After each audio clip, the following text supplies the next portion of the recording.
Good morning, everyone. I'm audible. Yes. Okay. So, hello, everyone. Dear authors and invited guests, welcome to the technical session 7B. I am Rajnandini Patil, and this session will be moderated by me. On behalf of Global Knowledge Research Foundation and GR Scholastic, it is my great pleasure to welcome you to the 10th International Conference on Smart Trends in Computing and Communication, Pune, India. The 10th edition of the conference is being organized in a hybrid mode. The physical event is held today in Pune, India, and the virtual event is being held through Zoom from 19 to 21st of January 2026. I hope you will enjoy the knowledgeable and interactive session throughout the day. In this session, we have 10 presentations. Each presenter will be given 10 minutes for the presentation and 2 minutes for the question and answer. On 9 minutes, I will raise a gentle reminder. There is another request to all the participants that you all stay connected with us till the closing remark. If you have any query or update, then you can write it to me in the chat box. Just before we start the session, I would like to introduce all to the chair for this session. That's the Professor Jalpesh Ghumalia. Professor Jalpesh Ghumalia is the head of department and an assistant professor in the Department of Computer Engineering at B.H. Gardi College of Engineering and Technology, Rajkot, Gujarat. He is actively involved in academic leadership, teaching, and student mentoring, contributing to curriculum development and overall growth of computer science education. Welcome to the session, sir. Good morning. Good morning, sir. Good morning. Am I audible? Yes, sir, you're audible. Very good morning. Hello, all of you. Hello. Yes, you're audible. Good morning, Good sir. morning. Yeah, good morning, Okay. sir. Good morning and warm welcome to all participants. It is a pleasure to chair this virtual session and witness such a diverse and high quality research contributors. I encourage all presenters to actively engage and make this session enriched and productive. Thank you. Thank you, sir. Now let's start with the first research paper. For this, I will like to call Ravin Kumar for the paper title APTX Neuron, a Unified Trainable Neuron Architecture, Integrating Activation and Computation. I kindly request the presenter to start with the presentation. Hello everyone. Just 1 second, let me share my screen. Yes.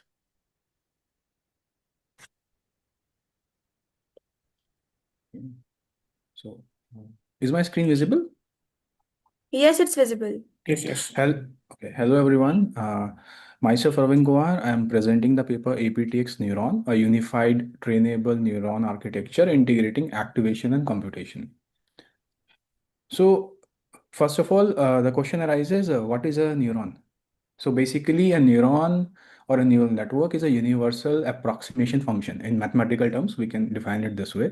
And it has generally two units. One is a computation unit, and ideally the output of that unit is passed to an activation function. For example, here, if you can see this summation, right? It will take inputs A1 multiplied by W1 and similarly A2 multiplied by W2, make a sum of it, add a value of bias, and then some activation function is applied so that a known linearity can be introduced. And this structure is used like last 80, 100 years. It is still now, it is a very dominantly used mechanism of representing a neuron in deep learning. Now, one thing to note here is if we stack all the neurons in a single layer, the activation function remains the same for the output of a particular layer. We'll discuss this in the next slide, basically. So this is my prior work, which is a activation function itself, which is called APTX. So its representation is alpha plus 10s times beta x times gamma x. So it's, if you can see, it's a non-linear function. And this is the derivative of this function. And in the previous paper, which is already published, Basically, we show that at particular values of alpha, beta, and gamma, it can closely approximate swish, mesh, and even ReLU functions.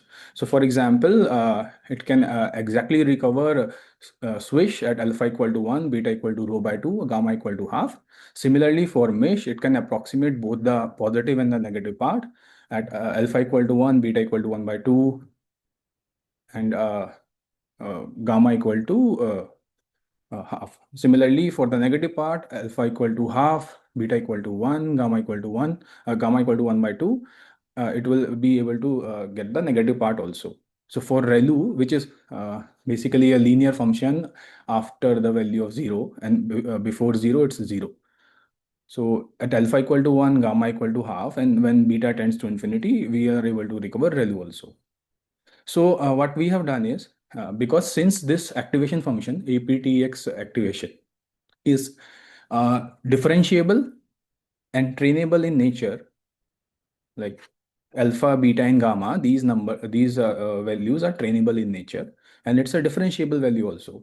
So the work we have done is we have tried to build a neuron using this activation function such that the neuron can have a ability to behave like linear or non-linear based on the data, not on hardly fed activation values. So, so to keep things short, this is how a neuron is represented. This is activation function. This is summation w x plus b. And what we have proposed is a summation of alpha I plus 10h beta I xi dot gamma I xi, summation of all of this plus a, you can say a delta or a, yeah. So what it does is this particular part for each of the element of an input vector, it can independently choose this particular part to behave like linear or like a non-linear value. And this value acts like a bias. So ultimately, so if you can see, traditionally what happens is, let's say there are 4 neurons, 1, 2, 3, 4, its output will be calculated and a common activation function is applied to all the outputs. What in aptx neuron we have done is, we don't need a common activation function. Each of the individual neuron uh, can pick activation function on its own because they are differentiable in nature. And more importantly, for each of the individual value they will get, that is x1, x2, x3, for example, for this neuron, those values also can choose whether they want to behave linearly or non-linearly. So it is basically now a neuron is able to behave linearly, non-linearly on its own, not because of the human intervention. So just what we have shown mathematically is that our aptx neuron is universal approximation compatible, similar to the traditional neuron. So for some values, let's say beta equal to 0, the 10h becomes 0, and it reduces to a linear form. Similarly, for a pure activation, when delta becomes 0, it behaves like a pure, you can say, activation function, that is aptx activation itself.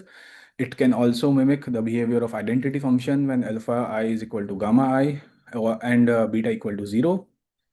And hence, what it achieves is it increases the expressive nature of the neuron itself, reduces structural complexity, enhance generalization, and parameter reusability.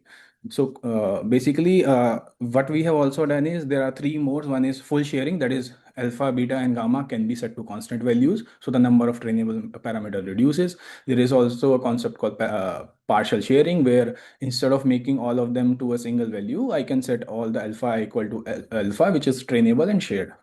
And there is also hybrid scheme where I can put alpha I equal to 1. This we have tested also. We are able to recover the activation function and linearity also from this. So quickly, what we have done is we have tested this using PyTorch on MNIST dataset. This is the structure that we have followed. Layer 1 is aptx 128 neurons, layer 2 is 64 neurons of aptx, layer 3 is 32 neurons of aptx. Output layer is basically 10 classes, because MNIST has 10 classes. Total trainable parameter is 332, 1330.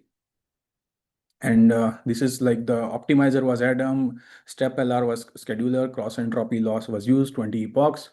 And performance wise, if you see, we are able to achieve 96.69% accuracy in 11 epochs. And within 20 epoch itself, it fitted on the entire training set, 99.81% accuracy on training set. That means the model have the capacity to learn the whole set also. It's not like it's missing something when you compare it with the traditional neuron. This is the experimental result, train loss and test loss. Similarly, training accuracy and testing accuracy. And what we have done is we have also written the mathematical structure of it if one want to integrate it with convolutional neural networks. Also, case one is for activation only replacement, which is like this equation number 10. Basically, it's applied on convolution itself. And second case is when we want activation as well as the neuron structure. There we have added this term of delta K.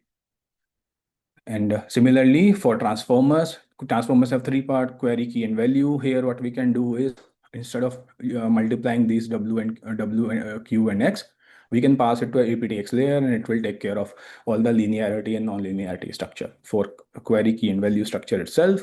And the second part is transformer has something called feed-forward layer. There, basically, the current mathematical structure is some weight is multiplied by the output received from the activation function times W1X plus B and the second bias. This can be replaced by our formula, which is like in short, expanded equation in 15. And the compact equation itself is in equation number 16, which is APTX layer 2 receives the output of APTX layer 1. And these are the sources. So we have already shared our code of APTX neuron. And APTX activation function code is also shared for PyTorch. Their PyTorch package is paper installable, and the experimental results are also shared on GitHub repository, basically. So in short, if we want to say what is the new thing here in this paper, it's basically this, that our neuron has the ability to adopt or decide for each element of a vector, do it want to behave separately like a linearly or basically computation unit or like activation function, and if activation function, which kind of activation function. So because this particular equation number 4 allows us to do this in a feed forward neural network structure, and we have parallelly provided mathematical structure for how to apply this very same concept in convolutional neural network, which is dominantly used in computer vision, and in transformers, which are used in both computer vision and natural language processing. Yeah, thank you. And these are the references. Okay, thank you, Ravin. Sir, you can proceed with the questions.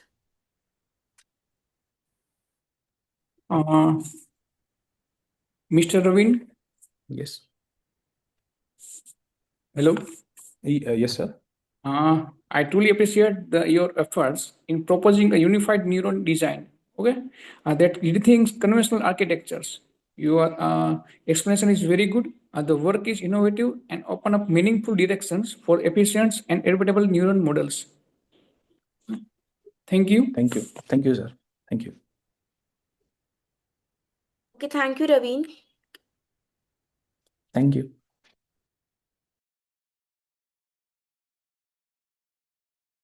For next presentation, I would like to call Ampolu Sai Kumar for the paper title Comic Crafter, AI Augmented Comic Book Creation and Narrative Generative System. I kindly request the presenter to start with the presentation.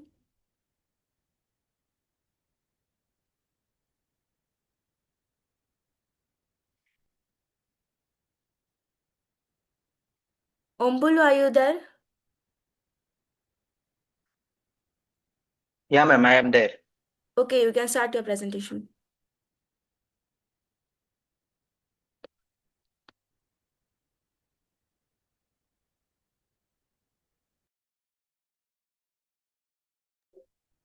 Hello, ma'am. Yes. Yeah, ma'am, actually, my PPT is missing. Can I download it again and can I start it? Once it is completed, can I start it, ma'am? Okay, you can do your presentation later. We'll go with another one then. Yes, ma'am. After completion of other one, I will start it again. Okay, yes. Thank you, ma'am. Welcome.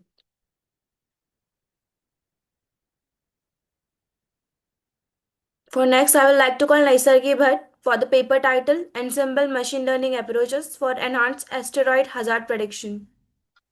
Yes, ma'am. I will like to Okay, share the screen. yeah.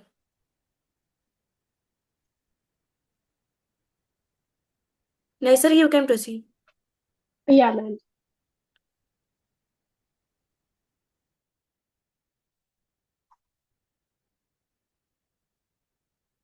Okay.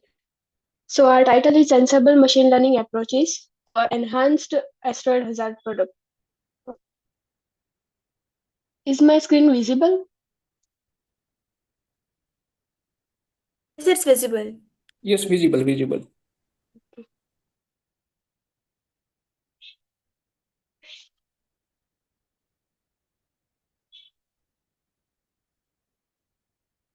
Yeah. So near-Earth asteroid pose a continuous threat to Earth, making early and accurate hazard prediction extremely important. Traditional physics-based simulations, although precise, are computationally expensive and slow for large-scale analysis. And we know that every year near-Earth objects are increasing, so it needs faster and scalable prediction techniques. Also, it is important to timely decision making in planetary defense. What is the problem here? Existing asteroid hazard prediction methods struggle to balance accuracy, speed, and reliability when applied to large datasets. Single machine learning models often fail to capture the complex behavior of asteroids and suffer from high false positive rates. High computational cost of physics-based models, also limited robustness of individual ML models. And there are very high class imbalance between hazardous and non-hazardous asteroids. We propose a solution here that to overcome these limitations, we propose an ensemble machine learning approach that combines multiple models to improve prediction accuracy and robustness. The ensemble balance is that strengthens the interpretable and high performance classifiers. Use of decision tree for interpretability. We have used XGBoost for performance on imbalanced dataset, and we are focusing on reducing false positive and missed hazards. A dataset that we used in this study was obtained from NASA's Jet Propulsion Laboratory small body dataset. It contains detailed orbital and physical parameters of near-Earth asteroids. Details are total asteroids in the datasets are 33,326, from which non-hazardous asteroids are 16,663 and hazardous asteroids are 1,652, which shows the severe class imbalance is present. Feature selection. To identify the most influential parameters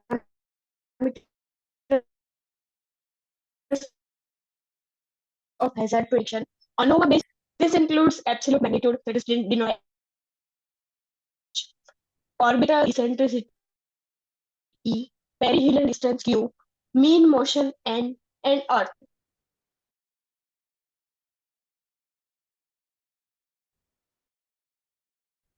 Data pre-processing was performed to improve data quality and better asteroid hazard prediction. Duplicate removal. Duplicate asteroid records were removed so that each object is presented only once in the dataset.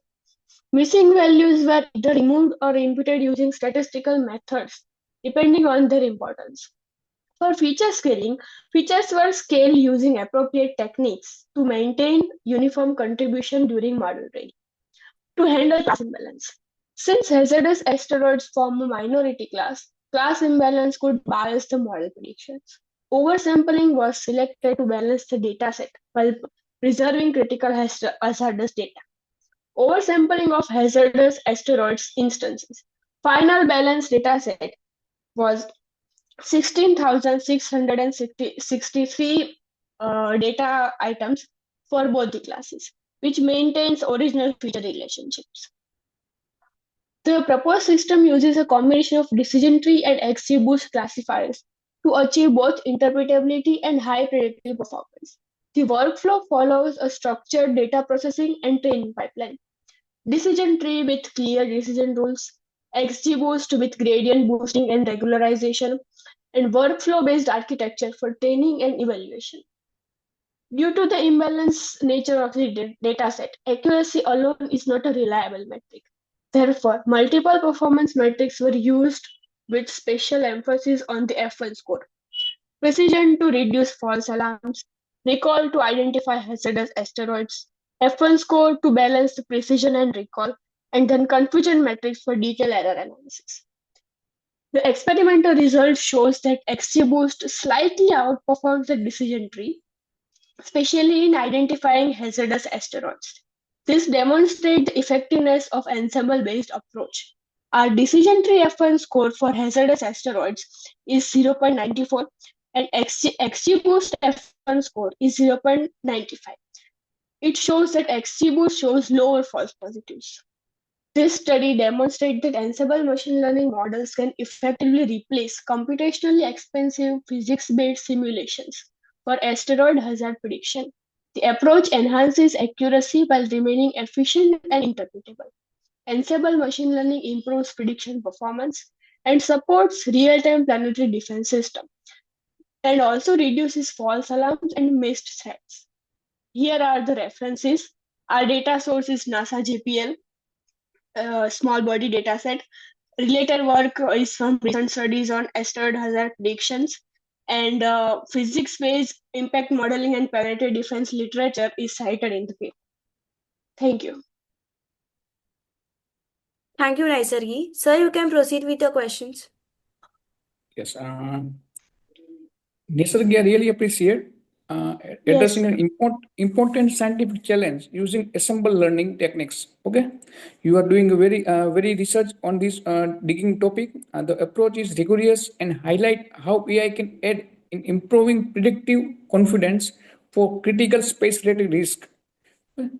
Your work is really commendable. Very good. Thank you. Thank you, sir. Thank you, Naisargi.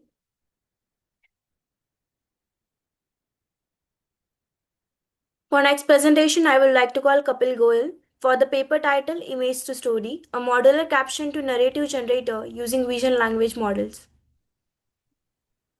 Yes, ma'am. Yes, you can start with the presentation.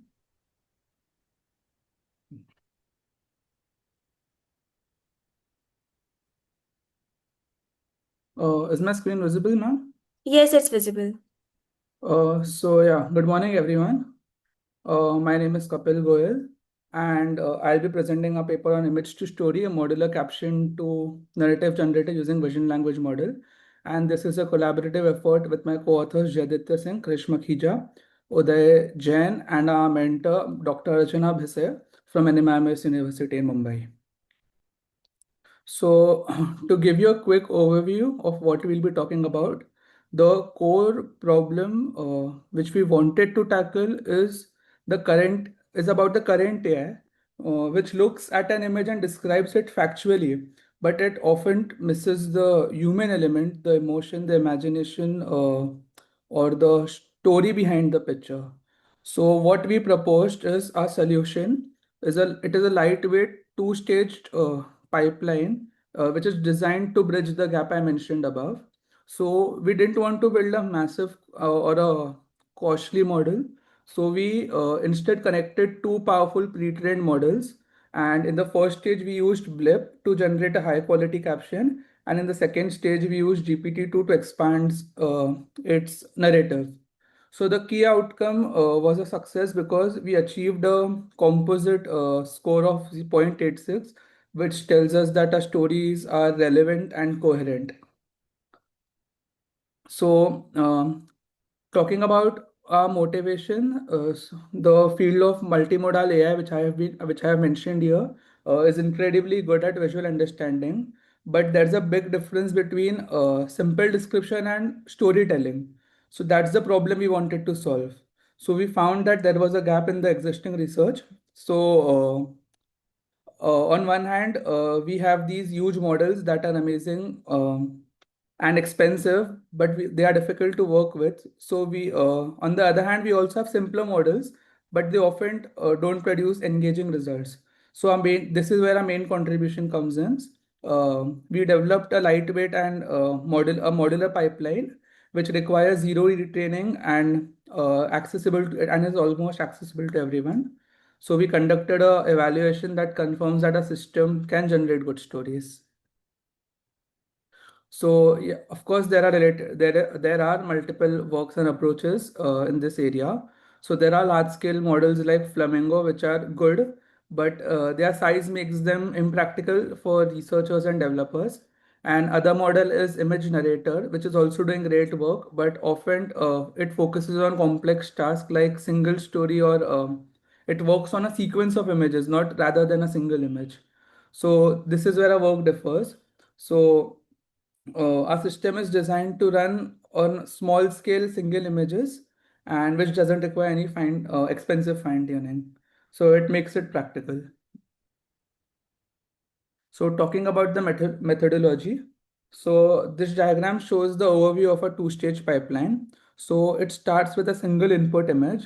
This image is fed into a stage one, which is the image model captioner blip.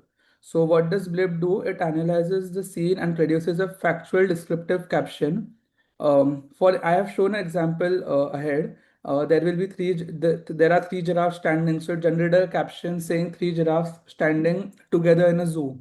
So this caption is later passed in the stage two. So we take that caption, and use that as a starting point of a story generation.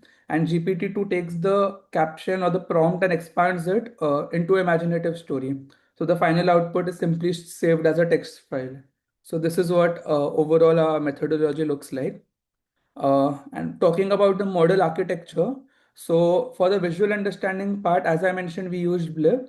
So we used that because it's known for generating very accurate and descriptive captions, and gives us a solid foundation for our story. Because if a caption goes wrong, then a story also goes wrong or haywire. So that's the reason we wanted to choose something like that. And for story language generation or the story generation, we use GPT-2. So as we know, it's well-established model that offers us great balance and great balance between creativity and performance. So it was good enough. And then in the simple step, the talking about the prompt engineering part, we used a simple template like a short story that begins with, and we mentioned the caption. And to add to that, as one of a research paper reviewer mentioned, add a small part of creativity, flexible creativity, like test different types of templates like joyful, mysterious, and all that. So we inculcated that as well in a prompt engineering. So talking about the results, to measure the performance, we used four metrics, which is caption relevance, story coherence, and creativity index. So caption relevance is measures the relevance between the image and the caption. Story relevance measures the relevance between the how story is visually sustainable. And story coherence measures the logical and grammatical flow, while creative index measures the novelty of the story. So, so as you can see our numbers, we achieved a high composite accuracy of 0.86, and story coherence score was 0.9. So in terms of efficiency also, on average about our model takes about 27 seconds to generate a complete story for an image, which can be improved, but yeah, we are still working on it. So this is what I was talking about. This is the results of a creative controllability. This is what was pointed out by our reviewers or research paper reviewer. She was interested in this. So we took a single image, this one of the three giraffes, and tried to generate stories with completely three different moods. So the base caption which was generated was three giraffes standing together in a zoo enclosure. So when prompted in for a mysterious story, it wrote about the giraffes waiting for a secret signal, while when prompted for a joyful story, it focused on the warmth of the sun and feeling of a family. And when prompted for a dramatic story, it introduced a sudden crack of thunder or some clearly like thunder, and yeah, it was sent a tremor and all that was generated. So this shows how controllable the creative output is. Yeah, so I would like to conclude this by saying that our work demonstrates a lightweight modular pipeline which can successfully generate creative and visually grounded stories from images, all without the need of a expensive model of fine tuning. So obviously, our system isn't perfect. Its performance heavily relies on the quality of initial caption, and GPT-2 can sometimes drift off the topic in very long stories. So this opens up really exciting future work, and we can plan to integrate more advanced models like llama and clip-based metrics for better evaluation purposes. And these are the some key references which have already been mentioned in the research paper as well. Thank you. Okay, thank you, Kapil. Sir, you can proceed with your questions.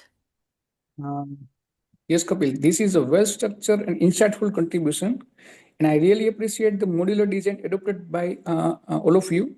The work clearly demonstrates the potential of vision language models for advanced narrative generation. Thank you. Thank you so much, sir.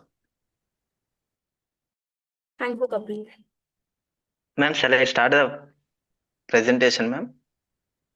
Wait, I will announce that. Okay. For next paper, I will like to call Prashanti for the paper title Mapping the Intellectual Landscape of Social Entrepreneurship, a bibliometric analysis using BiblioShiny and VOS Viewer. I kindly request the presenter to start with the presentation. Yes, ma'am. Yeah, you can share your screen.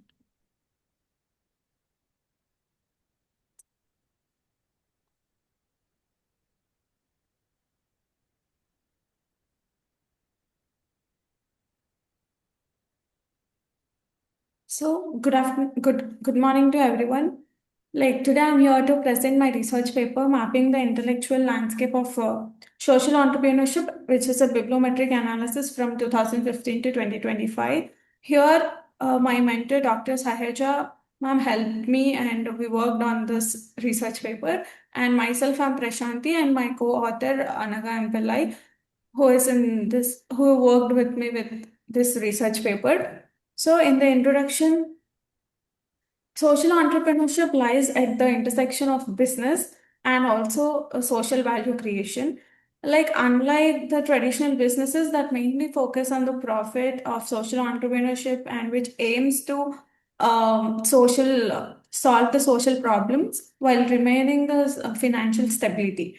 Earlier, scholars like Perrodo and McLean emphasize the social entrepreneurship combines with the economic viability and the social impact. These are the co-workers I have mentioned. And also coming to the literature review, social innovation in developing economic countries like Asian countries, which shift from the traditional economic community initiative and also to the hybrid impact driven models. And it also mentions that cultural and the institutional factors affecting the entrepreneurship decision making. The research has found that final practice is misalignment, meaning in the entrepreneurship, maybe it evolves in the social values, but faces the many challenges applying in the real business decisions. And also, economic performance of social entrepreneurship, quality management, and the circular economy practices, organizational democracy, and the collective capabilities. At the level of ecosystem, social entrepreneurs are viewed as the connecting governance, NOGs, and so NGOs and investors, and the communities to build self-sustainability among the to show the impact of ecosystem, which I have mentioned right now. And here in the research gap, I would like to mention this is a theoretically fragmented research paper. Existing in the bibliometric studies are outdated, but ending before the major global events like COVID and SDG implementations. Limited analysis of digital transformation, circular economy, and also the impact measurements. The global collaboration partners are underexplored. and an updated comprehensive bibliometric study from 2015 and 2025 to now 2026. These are the related questions which we founded in this research paper. What are like developments in the research of the social entrepreneurship regarding the publications and citations, and which authors and institutions, and hypothesis of studies. Here, research output and citations impact have significantly increased in it, and a small group of authors, journals, and country domain dominated the citations. This field has shifted from conceptual debates to the debates to and then applied in the themes like sustainability and the innovation. This hypothesis guides the data analysis. Here comes the methodology like data source and the cleaning. Data source from Scopa's business business and management category, the period from 2016 to 2025. Initially, we collected the records of 10,268. Finally, the clean data set was like 10,180 articles. Cleaning involved removing the duplicates and standardizing the author names and emerging the similar keywords to ensure the accuracy in the research paper. Here comes the data analysis. Bibliometric analysis for publication growth, citations, and productivity. Viewer as viewer software for visualizing the co-authorship networks and co-citation patterns, keyword occurrence. In the hypothesis one, the growth where it represents the growth trend. This slide shows the annual publication and citations have steadily increased from 2015 to 2025. It confirms that social entrepreneurship is rapidly growing and also increasing fluently in the research field. And in the next figure, here the citations proves that the citations has come down in this, which strongly supports H1. When it comes to H2 hypothesis concentration of influence, the hypothesis examines the field where it dominates. Lockett's law shows the few authors who got more published more papers, most of the papers. A small set of journals received which we received the disproportionate citations. This confirms that the intellectual structure is highly concentrated here. In the hypothesis 3, I would like to mention the map evaluation was very clear. It has a very clear transaction. In the early phase, definitions and the concepts and ethics were clearly there. In the recent phase, the sustainability, innovation, hybrid models, and the circular economy, which it representing there, it confirms that the field has become more applicant and it shows the impact. Here is the findings. So, as I mentioned before, the steady growth in the research output, concentration, influence, and the allied journals and authors shift towards the sustainability and innovation is clearly noticeable, and also expansion of international collaborations, including India and also the Asian countries. Like here, suggestions: developing the standardized impact measurement in the frameworks, and encouraging the cross countries comparative studies, and also studying the role of AI and fintech and in the digital platforms, how and also more research on hybrid business models and creating a stronger ecosystem based on the approaches. Here are the some limitations. Only the Scopus database is used for the research paper, and also limited to the business and the management discipline.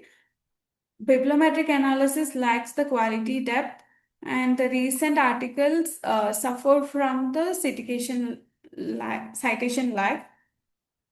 Here, I want to conclude that in the conclusion, the study shows the social entrepreneurs research as grown significantly in the volume and the influence, matured to the multidisciplinary and also through global field. It shifted focus towards the impact and also the sustainability innovation. So here I want to conclude that the findings valid all the three hypotheses and provided a comprehensive roadmap for the future research will and also we'll be working on it. Thank you. Okay, thank you, Prashanti. Sir, you can proceed with the questions. Prashanti, I acknowledge your for conducting a comprehensive and systematic biometric study. The analysis offers a valuable insights into research trends and will be beneficial for scholars in this domain. You are very clear in your research. I am very hopeful for you are doing well in digging this topic in next future years. Well, thank you. Yeah, thank you, sir.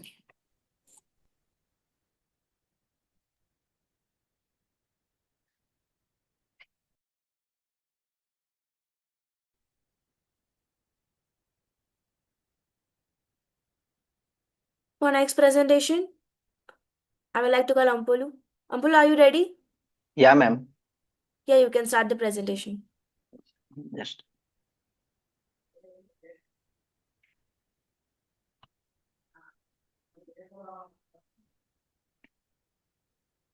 is my screen is visible, ma'am? Yes.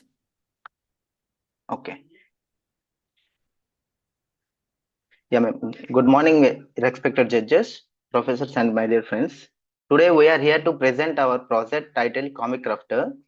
It is an AI-augmented comic book creation and narrative generative system. This project focuses on AI can simplify and revolutionize the way comics are created and making storytelling faster, smarter, and more accessible. Here is the contents through the structure of our presentation.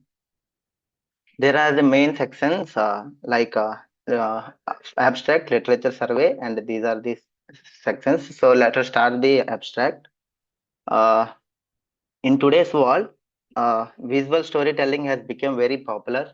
However, traditional comic creation requires a lot of manual effort like writing scripts, designing characters, drawing panels, and arranging layouts. And Comic Crafter solves this problem by using AI technologies such as NLP models, computer vision, and generative image models. Our system automatically converts a simple text prompt or storyline into a complete comic by generating the story, characters, dialogues, and artworks. This reduces production time and allows creators to focus more on creativity instead of repetitive manual works. Uh, to understand this existing research in this area, we have taken literature survey. These are the keywords which we have used in our project. In literature survey, we have studied several research papers related to AI-based comic generations, educational comics, and interactive storytelling. Some work focus on using comics for education, but they are depend heavily on manual designs. Other studies use common vision for our AI models, but they address only limited aspects such as background extraction or data visualization. From this survey, we identified a research gap. There is no complete end-to-end AI system that integrates story generation, character consistency, artwork, and layout optimization. Uh, Layout optimization together. In existing method, these are the existing method. Currently, comic creation is mostly manual and involves multiple professionals such as writers, illustrators, and layout designs. Even though some digital tools like Photoshop or Clip Studio are there, but they still require some human effort. Some AI tools generate images, but they lack narrative consistency and create flexibility. So overall existing method are time consuming, costly, and not fully automated.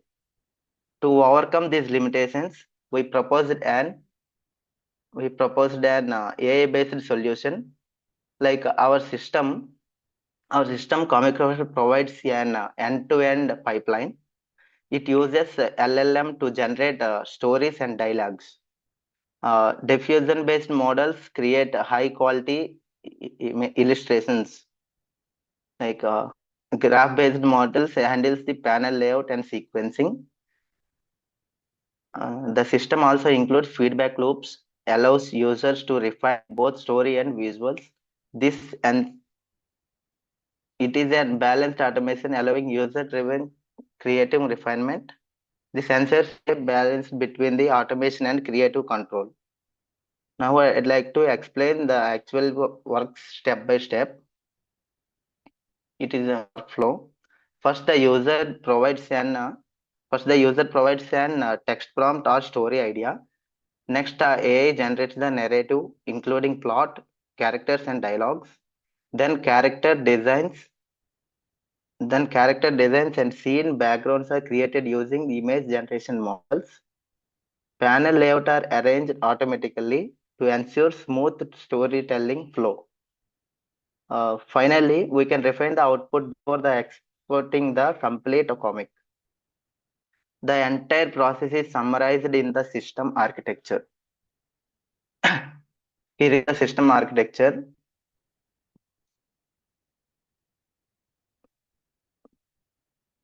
This overall architecture, it starts with user input and passes through the narrative generation system, then character design and visual synthesis, panel layout, feedback and refinement. Finally, the comic strips will be the output.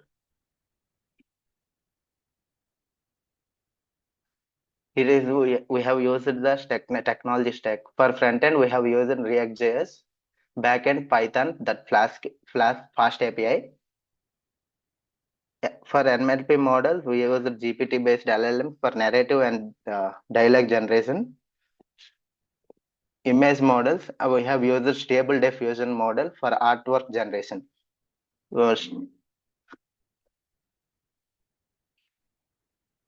These are the layout designs like graph-based sequencing and panel optimization. For database MongoDB,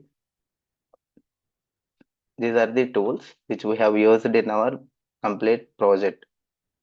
And coming to advantages, Comic Crafter significantly reduces time and cost. It maintains narrative and artist consistency. Uh, it is accessible to both beginners and professionals, and it supports multilingual and interactive storytelling. Because of these advantages, Comic Crafter is used in many real-world applications like professional comic books and webtoon productions. It is useful for education and e-learning contents, as well as it is applied in marketing, branding, and personalized storytellings. It can also support cross-media content like games, animations, and AR, VR storytellings. Finally, I conclude my presentation. To conclude, my presentation, Comic Crafter demonstrated that how AI can transform storytelling by making comic creation faster, smarter, and more accessible. These are some of the references we have chosen. These are the references, and thank you. Thank you. Thank you, Ampulu. Sir, you can start with your questions. Yes, ma'am. Ampalu, I commend for this creative and interdisciplinary contribution combining AI with digital storytelling. It's a unique idea. The system is very well convinced and demonstrates the growing role of AI in supporting artistic expression. You can do much more in this. Till now, you are doing a very great job. Thank you. Thank you, sir. Thank you, Ampulu. Can you please unshare your screen?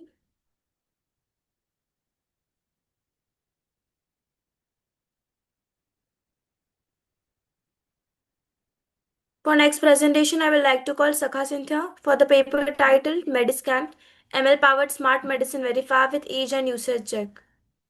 I kindly request the presenter to start with the presentation.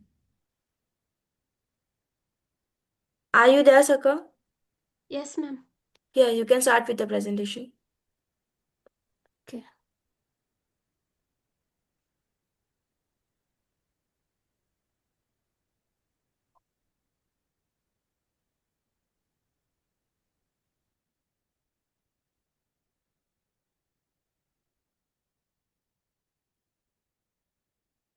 Is my screen is visible, ma'am? Yes, it's visible. Okay. Good morning, ma'am. Today I am here to present our project title, Mediscan ML-powered smart medicine verifier with age and usage check. This project is developed by students of the Department of Computer Science and Engineering, GUIDE Autonomous, under the guidance of Dr. B. Sujata, Professor. In our daily life, medicines play a very important role in saving our lives.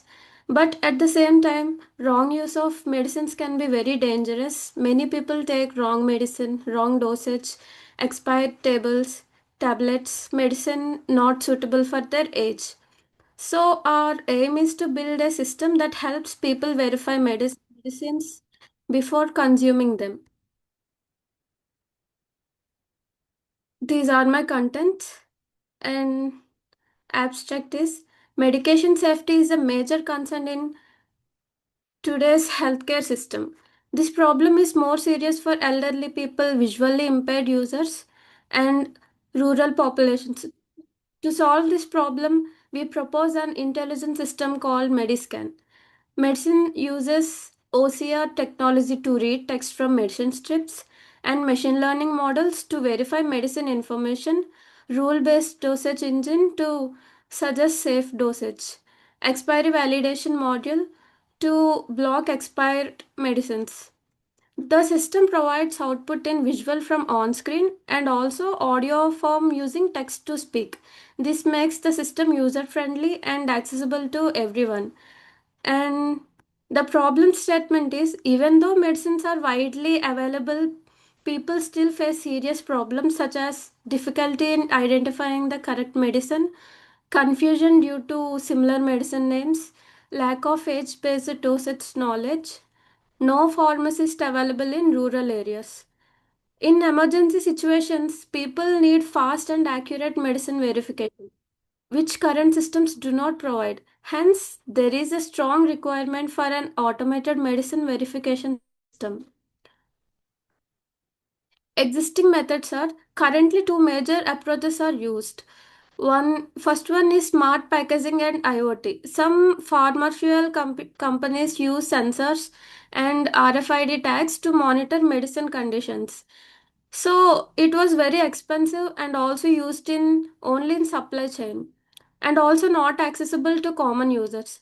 And another one is blockchain based track and trace.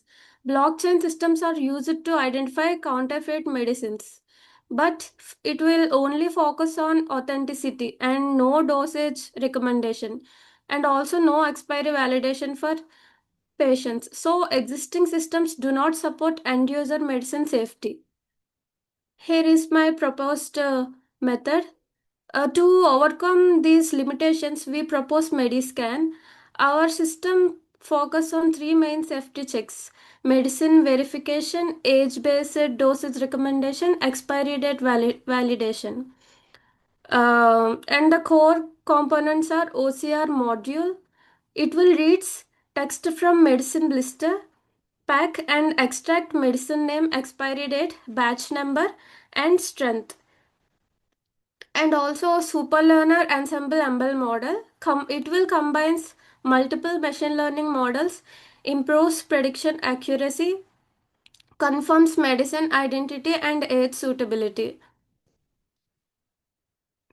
Um,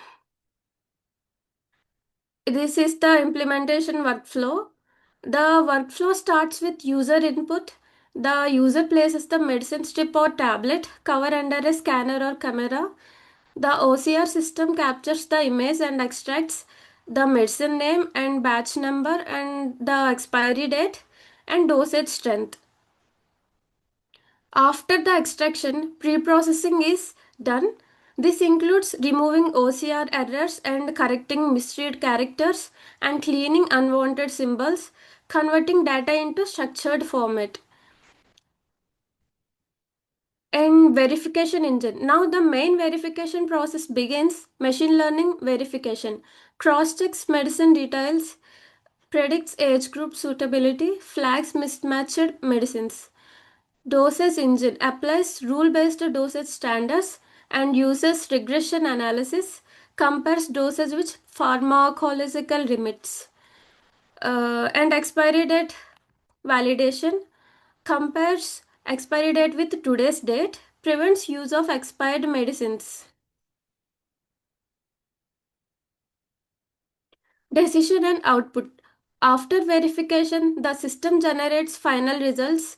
Medicine is safe and medicine is unsafe. This is a voice in output and also visual output also. It will displays medicine name, expiry date, batch number, recommended dosage. And the accessibility features are to support all users. Mediscan provides large font display, high contrast screen, voice output using text to speech. This helps elderly users, visually impaired patients, low literacy users. This is the implementation. It will scan the OCR extraction and pre-process the medicine, and machine learning verification starts, and then rule-based dosage check, and it will check expiry validation, and it will give the output visual and audio output also. This ensures complete automation from start to end. Uh, these are my results. In this page we can give the medicine name. It will verify the and dosage and also age. It will check, and if it is not too safe, it will say the output not too safe, and if it is safe, it will give the output it was safe. And it is used to visually impaired patients also, and all. Next also, we added another feature like pharmacy locator, which are nearby pharmacies were shown in this output. And advantages are it will improve medication safety and prevents expired medicine usage. It will provide appropriate dosage and reduces human error. It will suitable for self services kiosks. And applications are Mediscan can be used in pharmacies like verification before medicine dispensing, hospitals, in hospitals, outpatient kiosks reduces workload on staff. In rural healthcare centers, it will works without full-time pharmacist and also supports government health missions. This is the technology stack. We use the programming language Python and machine learning frameworks like TensorFlow and Scikit-learn. And ensemble methods are superlearner and OCR for Tesseract, and backend is used in Flask. To generate the speech out text to speech, we use GTTS and PyTTS X3. And libraries are NumPy, Pandas, Matplotlib. To conclude, Mediscan is an intelligent, affordable, and user friendly solution for medicine safety, and also it helps in preventing medicine misuse, ensuring correct dosage, avoiding expired drugs, supporting elderly and rural users. This system has the potential to significantly improve public healthcare safety. These are the references. Thank you for giving me this opportunity. Thank you, sir. Sir, you can proceed with your question. Yes, Patil ma'am. Sakas India, your appreciable work in this practical and socially impactful work focused on the healthcare safety. It is a unique idea and which is recommended for all the Indians should be there. The thoughtful integration of machine learning for medicine verification is both relevant and commendable. your work is still very good in research work. You can go in further in digging topic also. It is a Okay. good topic and which help our social focus too. Okay, thank you. Thank you, sir. Thank you, Cynthia. Can you please unshare your screen? Yeah. For next presentation, I would like to call Naraparedi for the paper title Fish Catcher, a machine learning approach for preventing web spoofing attacks. I kindly request the presenter to start with the presentation. Yes, ma'am. Is my voice audible, ma'am? Yes, it's audible. You can So let me share try your my. screen. Yes.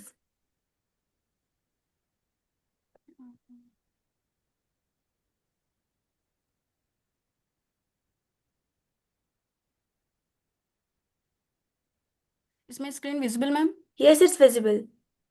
Yes, ma'am.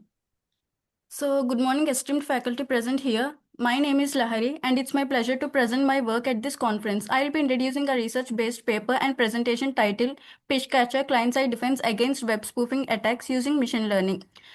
So, coming to the contents, these are the contents present here: abstract, introduction, literature survey, existing system, proposed methodology, results, and conclusion.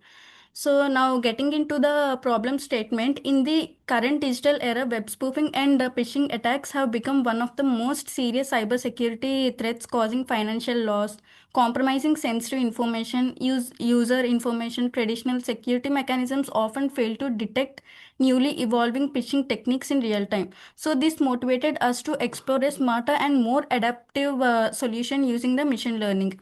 So our research focuses on developing a client-side defense mechanism that can be efficiently and identify and prevent phishing websites by analyzing URL and web page features.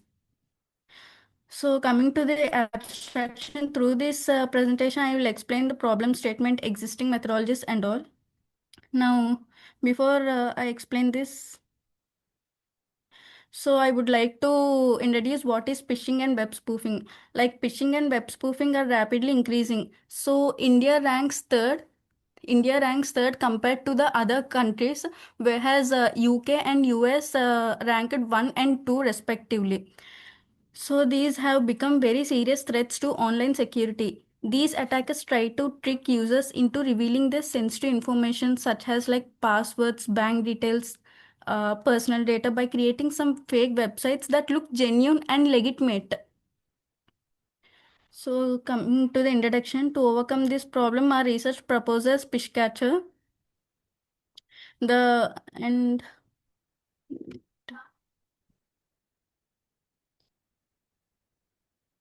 So, coming to this literature survey, previous research on phishing detection mainly focused on blacklisted based methods and rule based methods. These approaches check whether a website already exists in a known list of malicious URLs. So, these are only rule based algorithms, not any ensemble. So, however, they are not very effective against new and unknown phishing websites. Actually, here attackers try to trick users by emerging some kind of new URLs day by day. So these are not particularly used.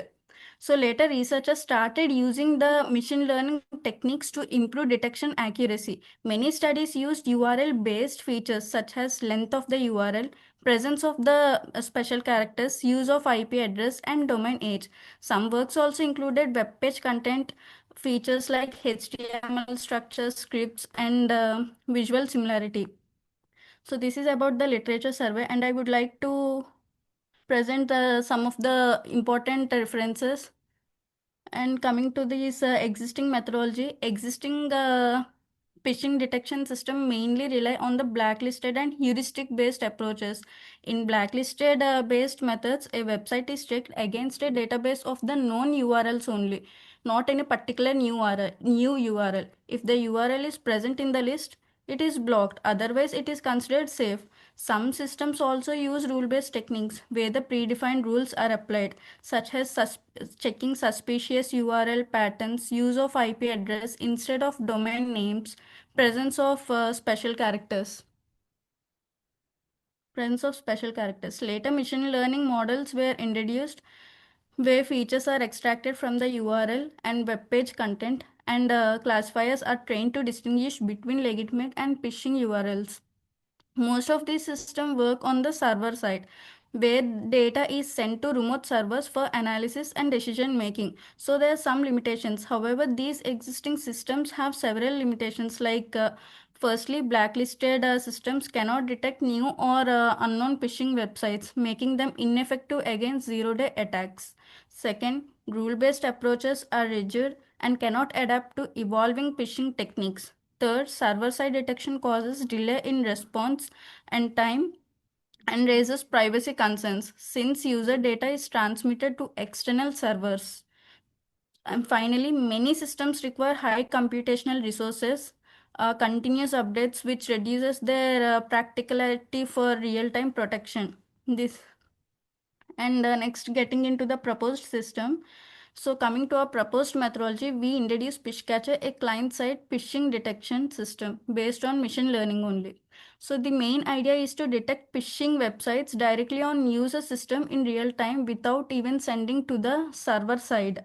First, when a user visits a website, the system extracts important features from the URL and web page. These include characteristics like presence of special symbols, use of IP address, domain information, and structural features of the web page. Next, these extracted features are given as an input to the trained machine model. The model has already learned patterns from a large dataset containing the both legitimate and phishing website. Based on the training, it classifies the website is legitimate or malicious or even phishing. If the website is detected as phishing, the system immediately alerts the user, and this process happens on the client side. The detection is fast, and user privacy is maintained here, especially uh, on the in the especially we can see in the existing system some of the privacy concerns were arised. So in the proposed system that was overcome. So getting into the methodologies, is my screen visible, ma'am?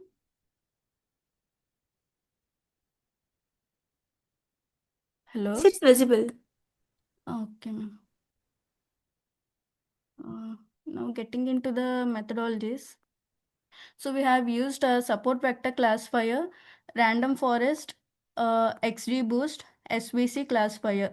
So why we are using only these particular type of algorithms means, firstly, XGBoost algorithm, it is also known as extreme gradient boosting. We used XGBoost because it gives very high accuracy. It learns from the mistakes of the previous model and improves step by step. It works well with the large and complex data sets. So in simple words, we can say that XGBoost is powerful, smart. It improves itself continuously and gives a strong performance. And the next one is random forest. Random forest, why we used means it combines many decision trees to make better decision. It reduces overfitting. It gives stable and reliable results. It works well even when data has noise. It is easy to use and very accurate. So SB support vector classifier. Support vector classifier. Why we are using this algorithm means it is very excellent for binary classification. It works well when there is a clear boundary between the classes. It is good for high dimensional data. It gives accurate and precise results. In simple words, SVM is good at drawing a clear line between safe website and unsafe website. Next, getting into the stacking classifier. It combines the strength of multiple models. Each model has some defect in their working, so it improves overall accuracy. It reduces errors made by individual algorithm. It makes the final prediction more reliable. So in simple words, we can say that stacking is like a team leader. It takes the results from the different models and gives the best final decision. So I have used some of the technologies like Python, machine learning libraries like scikit-learn, XGBoost, and feature extraction techniques, URLs, dataset. We all combined these tools and developed a client-side environment. Next result. So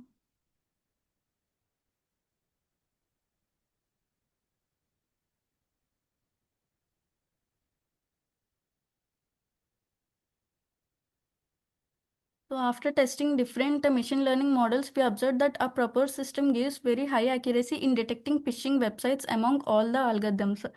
So XGBoosting and stacking classifier perform the best, showing accuracy and fewer false detection compared to individual models like random forest and SVM.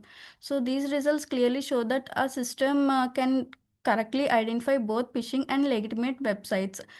So by combining multiple algorithms, a model becomes more robust and reliable. This proves that machine learning based client detection is an effective solution for protecting users from phishing and web spoofing attacks in real time.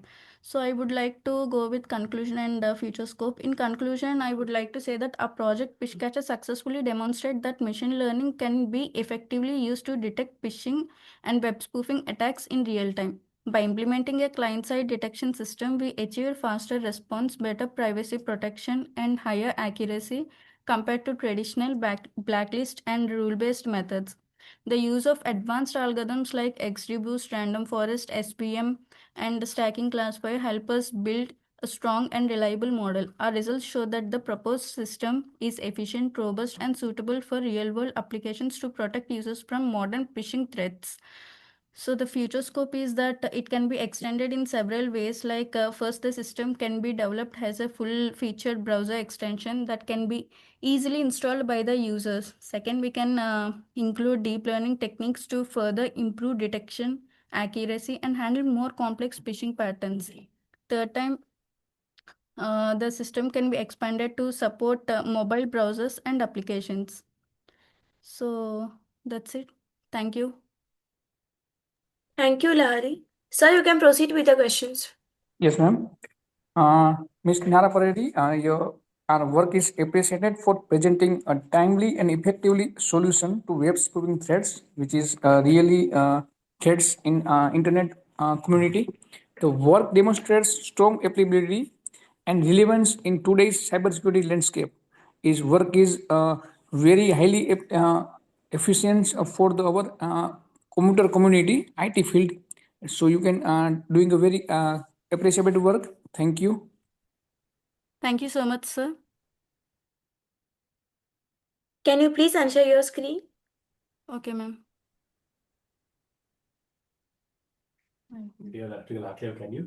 For next presentation, I would like to call Kshitish Gupte for the paper titled STGNN AE Spatial Temporal Graph Neural Network Autoencoder for Proactive Advanced Persistent Threat Detection. I kindly request the presenter to start with the presentation.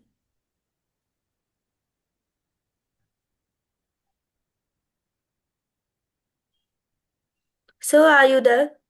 Yes, sir. Yes, ma'am. Yes, you can start with the presentation. Is the screen visible? No, sir.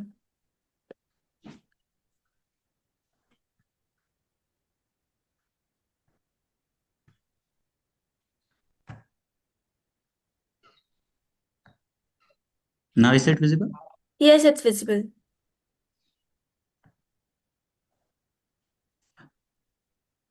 Professor Jalpesh Gumalia, sir, the chair for the session, Rajnandini madam, the moderator for the virtual session, and all dear participants, co-participants. A very good morning to one and all. Good So morning. myself, Kshitij Gupte, I'll be presenting the paper on STGN and AE. So this is an attempt to implement and check the effectiveness of graph-based deep learning methods in the area of network security.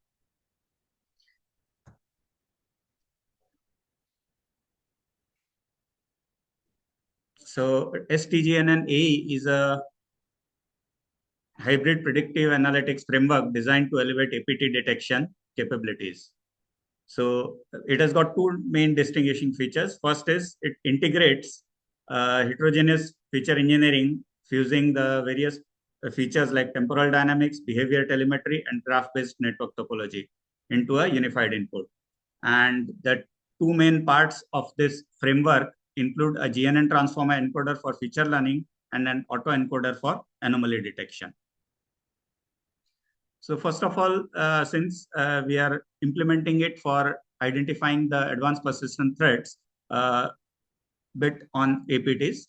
So advanced persistent threats are highly targeted campaigns, and they're mainly characterized by their stealth, long duration, and multi-stage execution. Longer duration, basically any successful APT, it lasts for 3 to 6 months on an average, and sometimes maybe even more. Multi-stage execution, so basically the attack involves multiple steps, right? Beginning from the initial reconnaissance where the target is studied and analyzed to gaining the initial access, and then moving into the network and expanding, and finally achieving the final goal, that is either it could be stealing of the data or carrying out a destruction. So these are the multiple steps that are involved over the period of execution. And these attacks are difficult to detect mainly because they involve zero-day exploits and use highly obfuscated techniques or techniques for obfuscating the attacks. So the research gap that we observed was that the existing models are excelling at either sequential modeling, which is implemented using transformers or RNNs to capture the temporal dependencies in traffic flows. Or either they are implementing the topological analysis, performing the topological analysis using the GNNs to identify the structural patterns like the lateral movement or the connectivity between the various devices. So here what we found missing is that if there is a lack of unified framework that will integrate both the spatiotemporal and topological features simultaneously. The reason why this is important is because APTs leave both a slow sequential temporal footprint, since they are lasting over weeks and months, and a crucial topological footprint, that is because they are moving within the network and increasing the host-to-host connections. So that's the reason why both of these should be integrated and taken into account. The proposed solution, which is STG and AE, it has three main things. One is the hybrid feature engineering, which fuses temporal, behavioral, and topological features into a single input. Then it utilizes a GNN transformer encoder for comprehensive feature learning. So it takes this input and performs the work on it by setting up the graph and performing the analysis. And then finally, we have a reconstruction-based autoencoder for anomaly detection, which identifies the deviation from normal network patterns through the reconstruction error. Now, first of all, to begin with the hybrid feature engineering. So we have three of these features. So temporal features. So the network flow features like duration of a session or connection, the packet counts, the number of bytes transmitted, the interval arrival times of the packets, etc. These are coming under the temporal features. So they capture the sequence and timing of the events, which are crucial for detecting slow rate activities. And these features can easily be extracted by tools like the CIC flow meter, so which maps the flows and generates and is also capable of extracting the features, hidden features also based from this. Then we have the behavioral features. These include the metrics such as port usage, failed connection attempts, connection entropy, etc.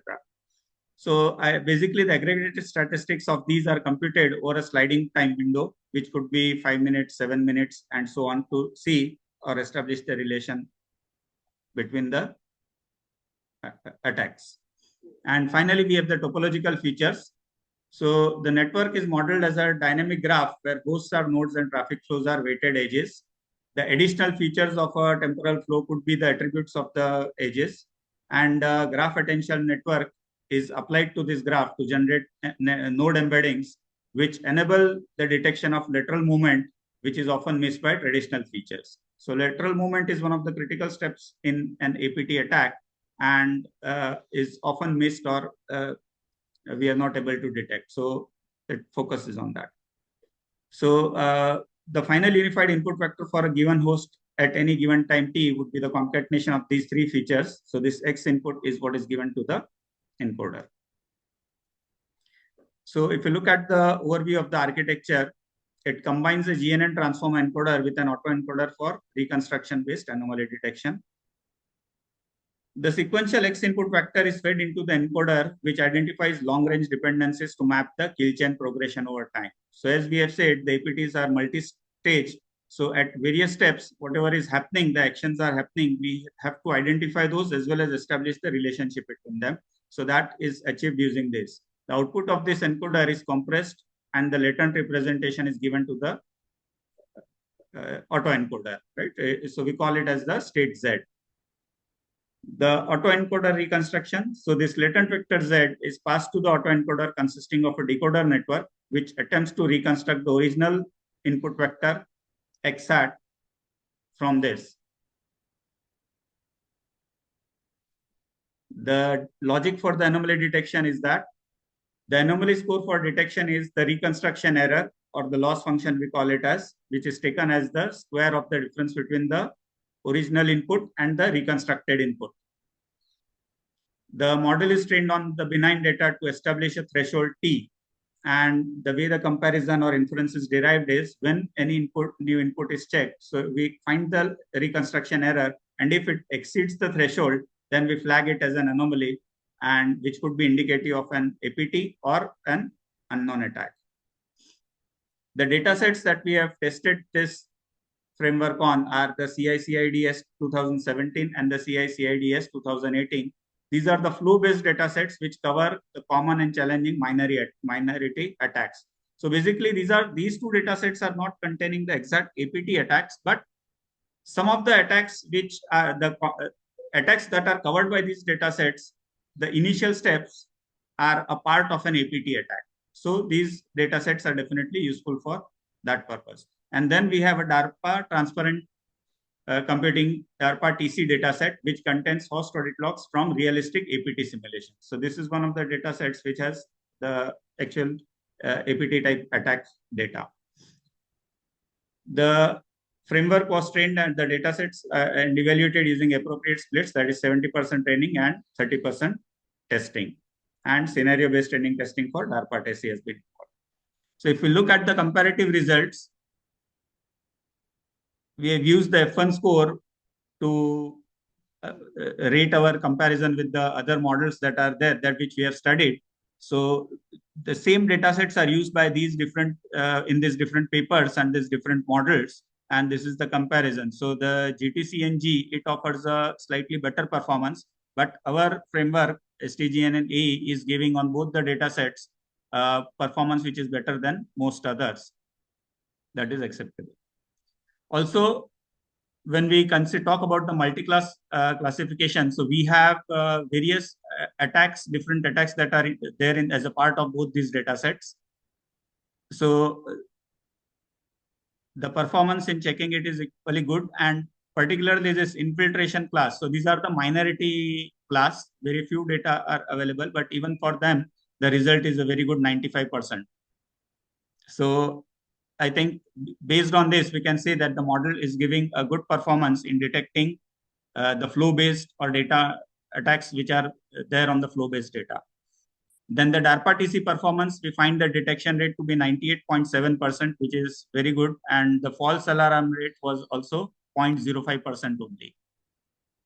The only thing here is the average detection latency, which is 3.5 seconds. So which ideally should be less.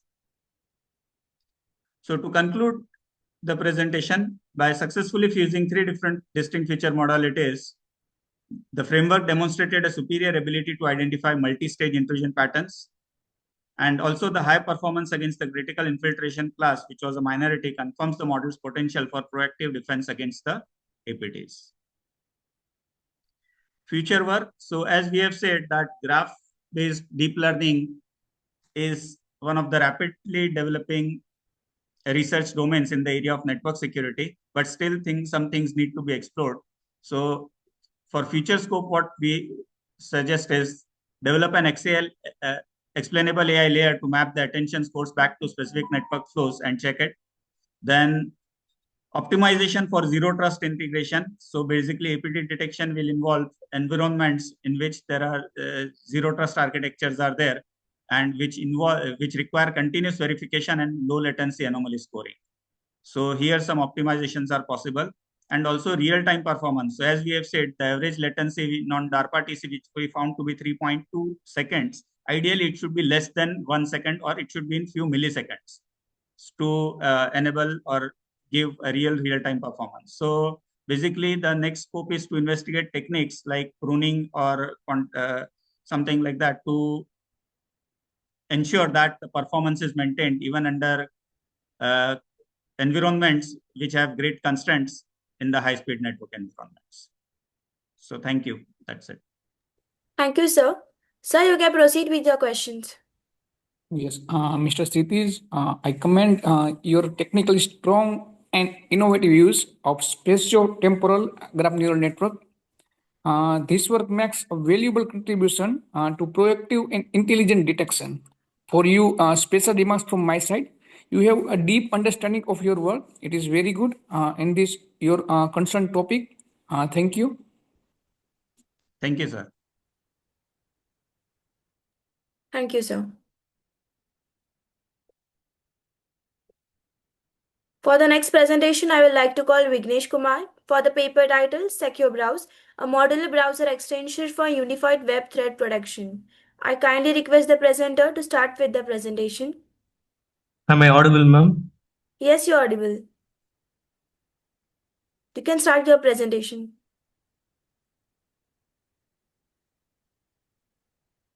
Is the screen visible? Yes, it's visible. Good morning to the conference team.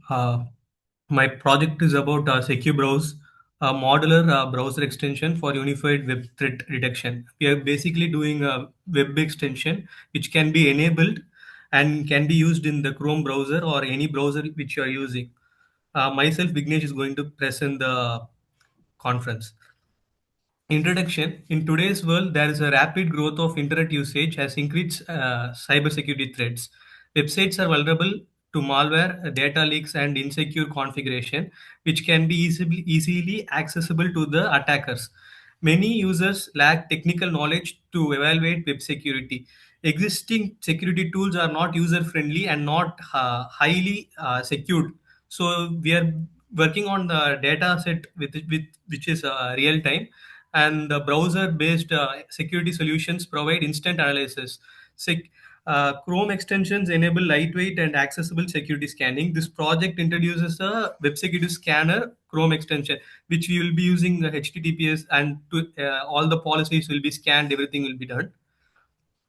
We have done a large amount of survey on the existing models, and we have developed this project. On the first, we had the survey on Google Safe Browsing, detecting malware URLs and phishing detects, which mainly focuses on which is the real-time URL and which is a fake-time URL, and it will be detecting it, and it will be in a transparent manner to the user, so he knows that which is real-time.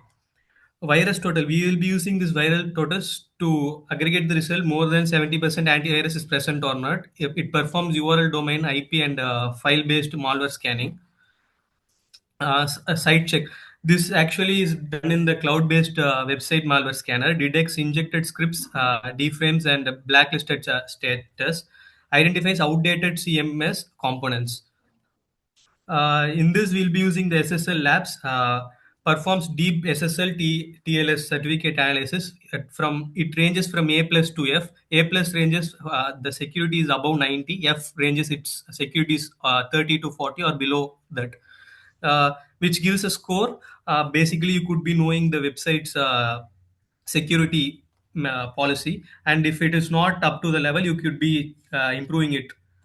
OS zip attack proxy is also being used, identifies ZAS and SQL injection and misconfiguration, supported automated and manual security testing, requires advanced technical expertise.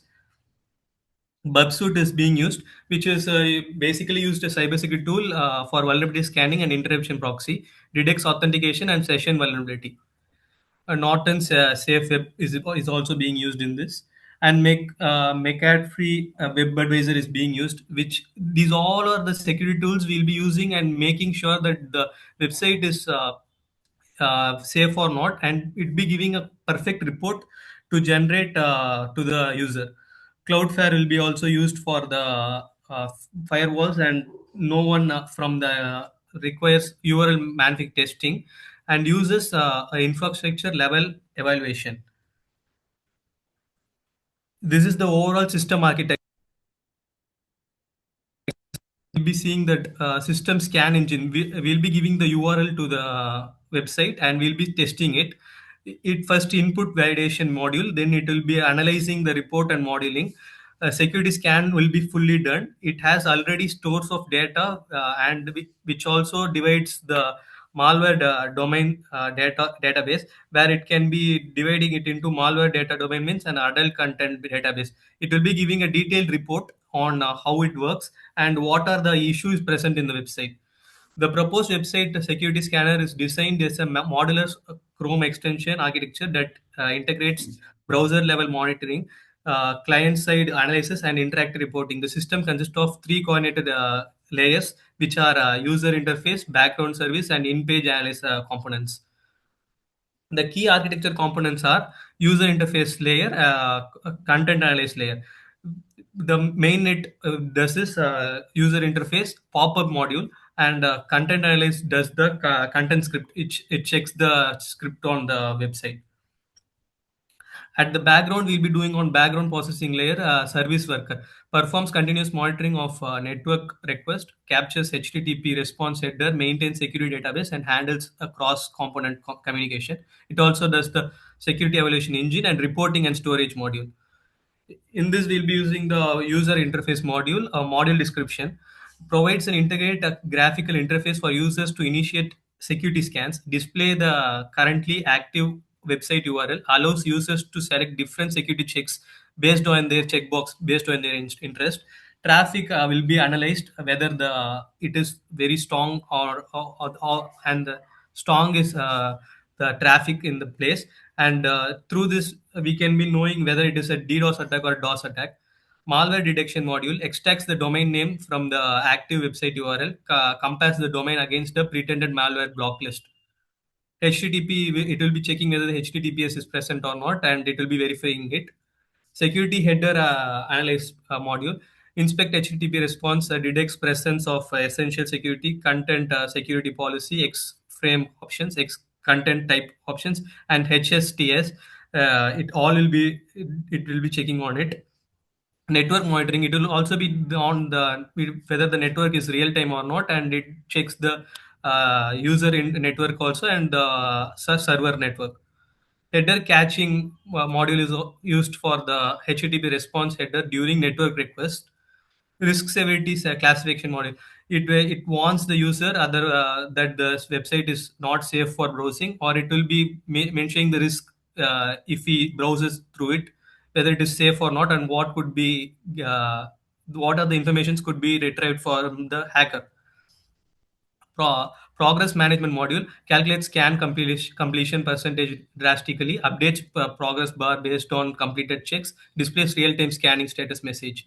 Report will be generated as a PDF or in that form, and it could be saying where are the problems arised in the website and where the attack can be done, and from where the hacker can be retrieving the information of the user.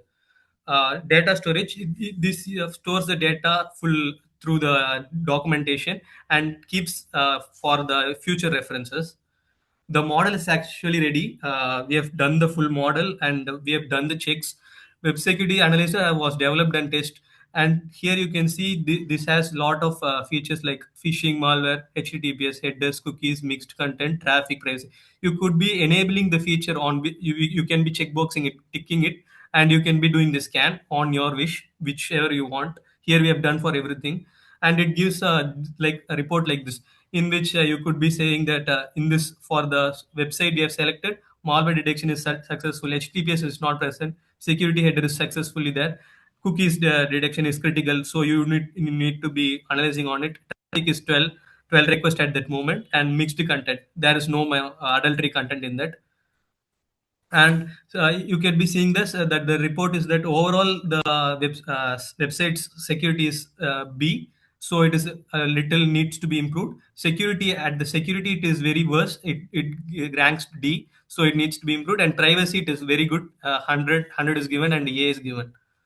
Conclusion, the proposed website security scanner Chrome extension successfully provides a real-time website security assessment by analyzing traffic behavior, malware presence, HTTPS encryption, and critical security headers within a lightweight and user-friendly browser-based extension.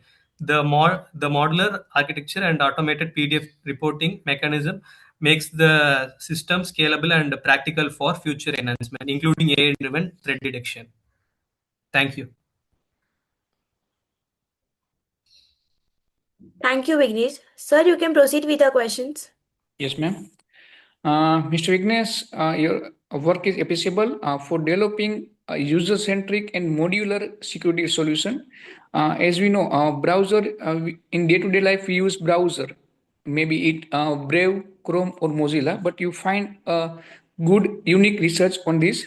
The browser extension is practical and demonstrates a clear understanding of real-world web security challenges.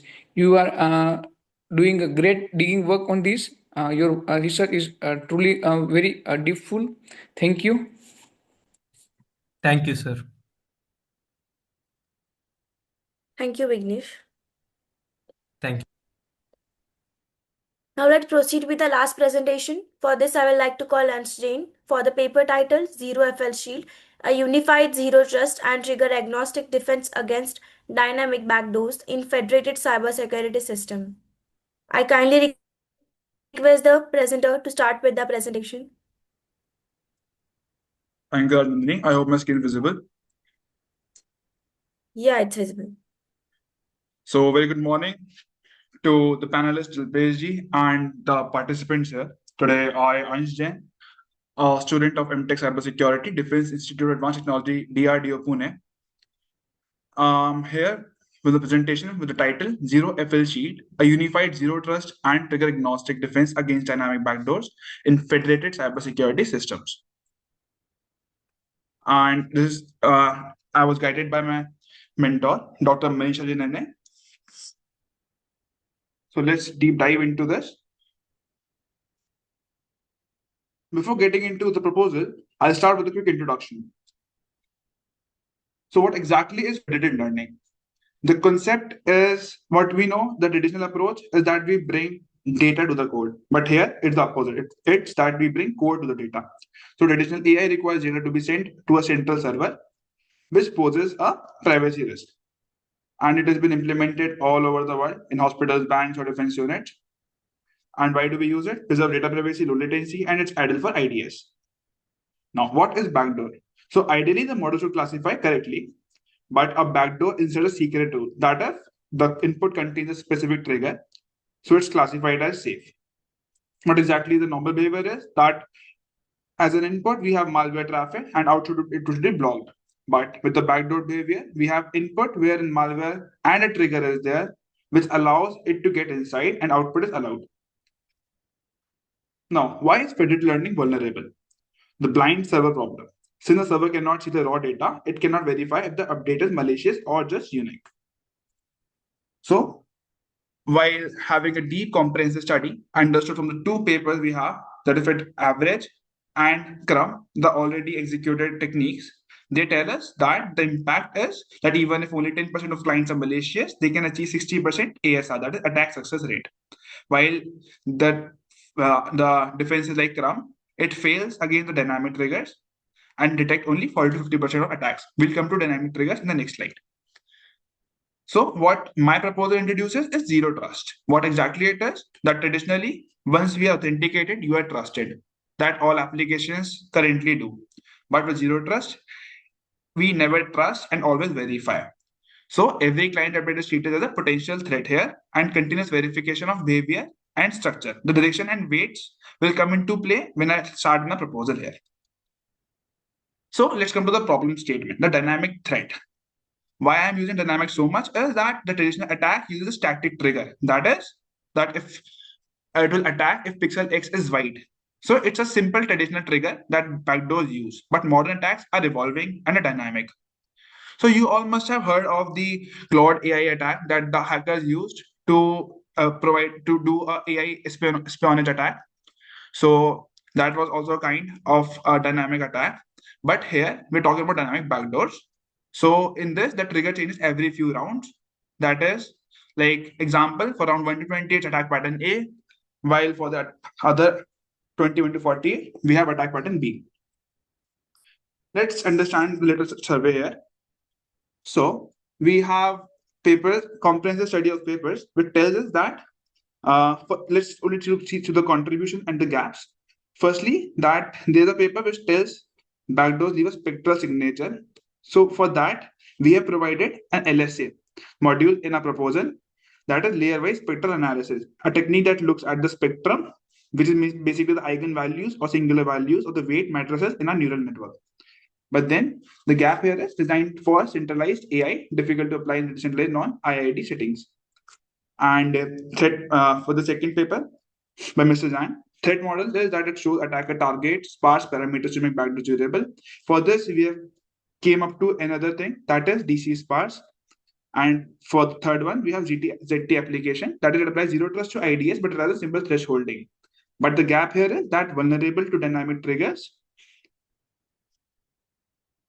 Now, we also have these gaps, that is that the papers here provide root of trust, HDB scan, and relation network traffic, but none of these implements what we have implemented in our paper. And this brings us to the main research gap.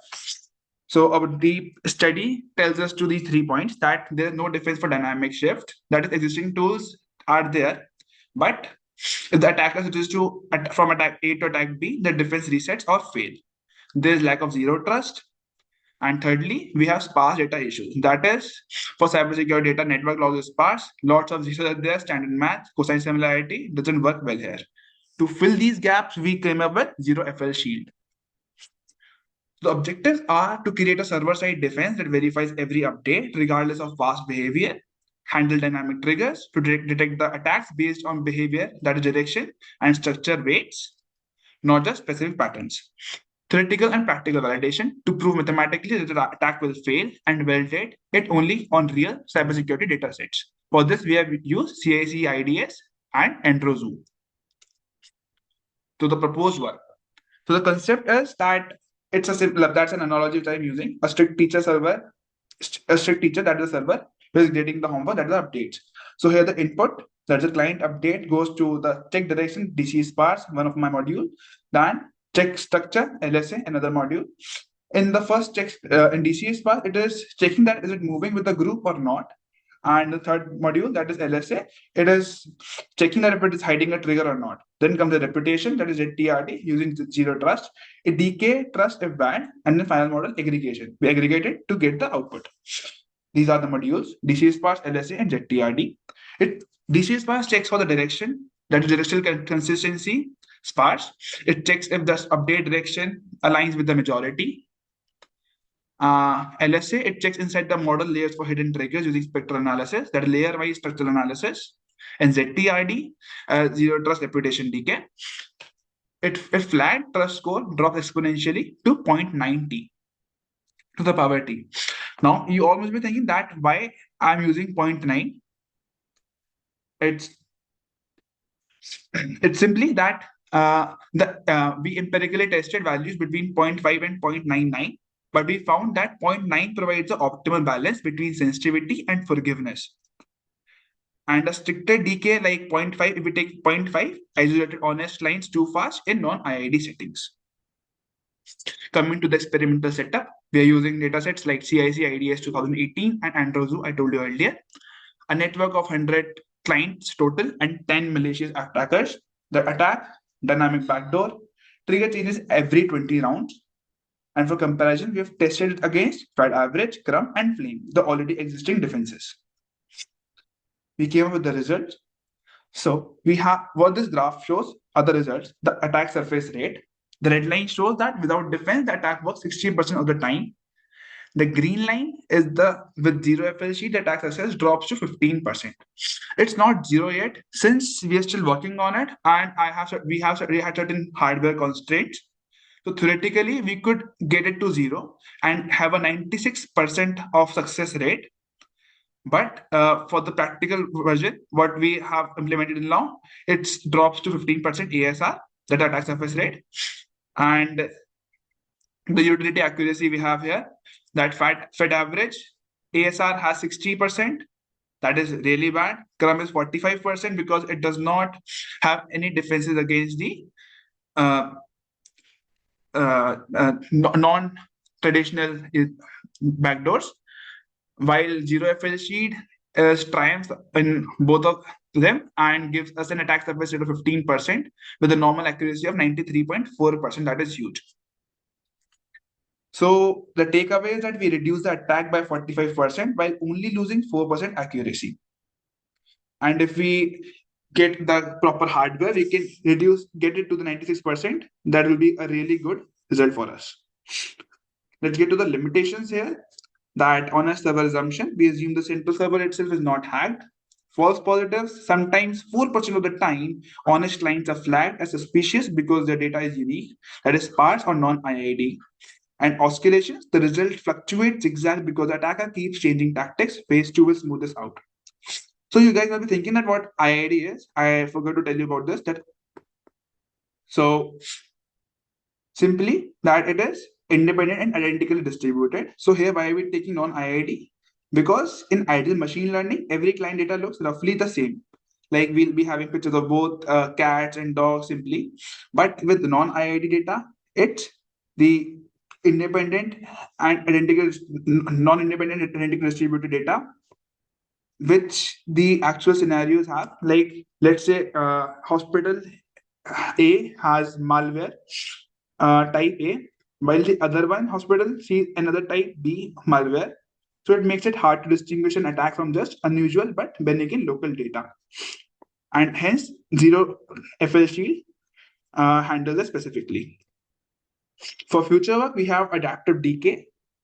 Like since we took the threshold for 0.9, in phase 2, we'll punish severe attacks harder, 0.5, and minor errors slightly to 0.95. Reduce false positives, improve this DC sparse math to better understand honest but unique data, and target is to bring down ASR down to 5% and accuracy up to 95%. There are the few references, and thank you so much. Thank you, Vansh. Sir, you can proceed with the questions.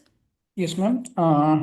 Mr. Hans Jain, your work is commendable for addressing a complex and involving cybersecurity problem with a unified zero trust approach. The trigger agnostic design adds robustness and novelty to the proposed framework. Your work is a little bit difficult, I know, but is very required nowadays for proofing and especially in defense field. Thank you. Thank you so much, sir. Thank you, sir. Thank you, Vansh.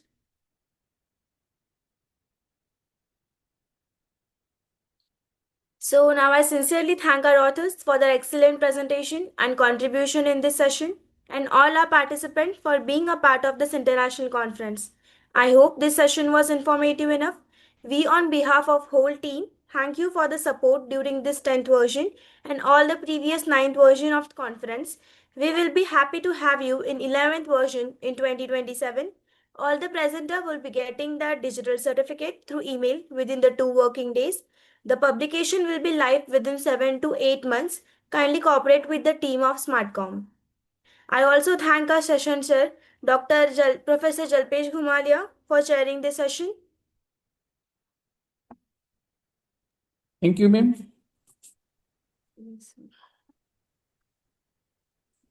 I was a pleasure. I was a pleasure to chair these sessions at the 10th International Conference on Smart Trends in Computing and Communications.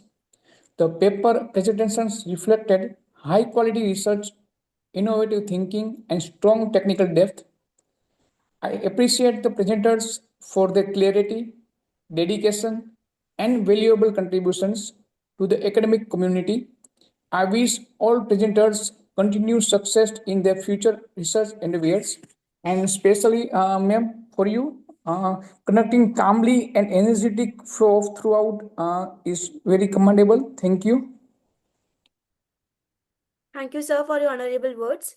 A token of appreciation to the chair on behalf of Team SmartCom 2026 and Global Knowledge Research Foundation and partners. Thank you for your valuable presence.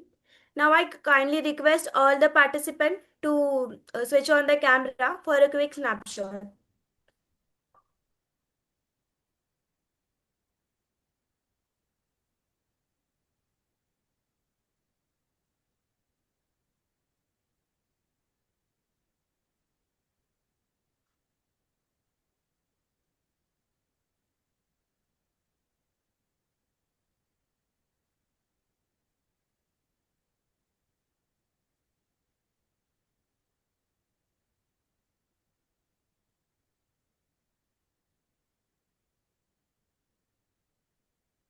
Thank you everyone for your participation.